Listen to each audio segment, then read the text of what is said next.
दिल्ली के राजेंद्र नगर के कोचिंग संस्थान में 3 छात्र छात्राओं की मौत हो गई और बिहार की राजधानी पटना में हड़कंप मचा है। पटना में 20,000 कोचिंग संस्थान चलते हैं, जिसमें से ज़्यादातर रजिस्टर्ड नहीं हैं। पटना के जिलाधिकारी ने यह आदेश दिया है कि सभी कोचिंग संस्थानों की जांच कराई जाए और इसके लिए 6 टीमें बनाई गई हैं। उन सभी टीमों में 6 सदस्य हैं, जो कि राजधानी के जो कोचिंग संस्थान हैं वो किन हालात में चल रहे हैं, बच्चे किस हालात में पढ़ रहे हैं।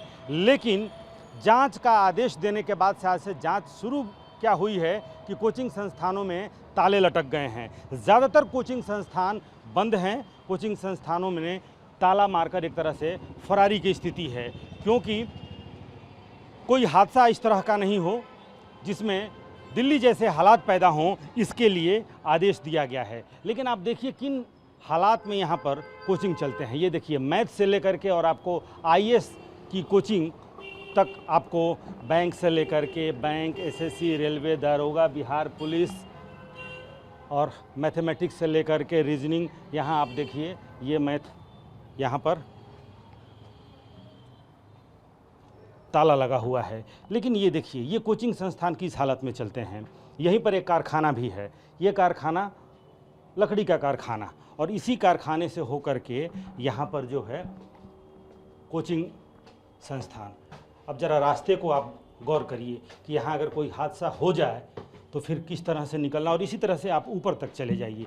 ये स्टेनो बाबा, ये सारे ये आप देखते जाइए, सब में ताले लगे हुए हैं। यहाँ देखिए, यहाँ पोस्टर ज़रूर लगा हुआ है, और एसएससी स्टेनोग्राफर यहाँ तैयारी, भिखना पहाड़ी, और जो स्टूडेंट्स हैं जिन्होंने अच्छा किया है उनके पोस्टर भी हैं, लेकिन यहाँ पर बंद। अगर आप यहाँ भी देखें इसी तरह से, तो ये कोचिंग क्लास ये भी बंद।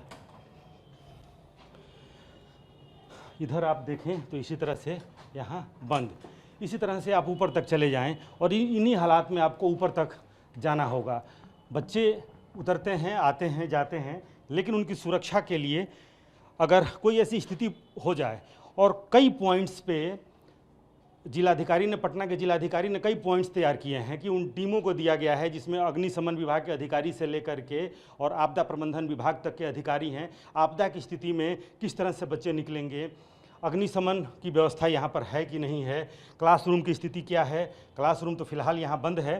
हालांकि क्लासरूम ज़्यादातर जो चलते हैं वो अल सुबह ही कोचिंग संस्थान चलते हैं। लेकिन फिर आप देखिए कि ये किस हालात में, किस तरह की सकरी सीढ़ियों से होकर के बच्चों को गुजरना पड़ता है। और वहीं पर जहाँ शिक्षा दी जाती है, जहाँ शिक्षा का एक तरह से कारोबार है, ये कारोबार ही कहेंगे, वहीं पर अन्य कारोबार भी हैं। ये लकड़ी काटने की मशीन, और यहाँ पे ये कारखाना, और यहाँ भी देखिए आप, ये पुष्पांजलि फर्नीचर, यानी कि ये फर्नीचर का कारखाना भी यहीं है, कोचिंग भी यहीं है। हालांकि हड़कंप की स्थिति है। टीम बाहर निकली है, टीम कोचिंग की जांच करेगी। 2 सप्ताह के अंदर जांच रिपोर्ट भी देनी है, और उस जांच रिपोर्ट के बाद से कार्रवाई की जाएगी। कई कोचिंग संस्थानों में ताले लटकेंगे। जाहिर सी बात है कि 20,000 जो कोचिंग संस्थान हैं उसमें से ज़्यादातर बगैर रजिस्ट्रेशन के चल रहे हैं, इसलिए उन्हें डर है, उन्हें भय है कि उस जांच में पकड़े जाएंगे। लिहाजा जांच शुरू होते ही ज़्यादातर कोचिंग संस्थानों में ताले लटक गए हैं।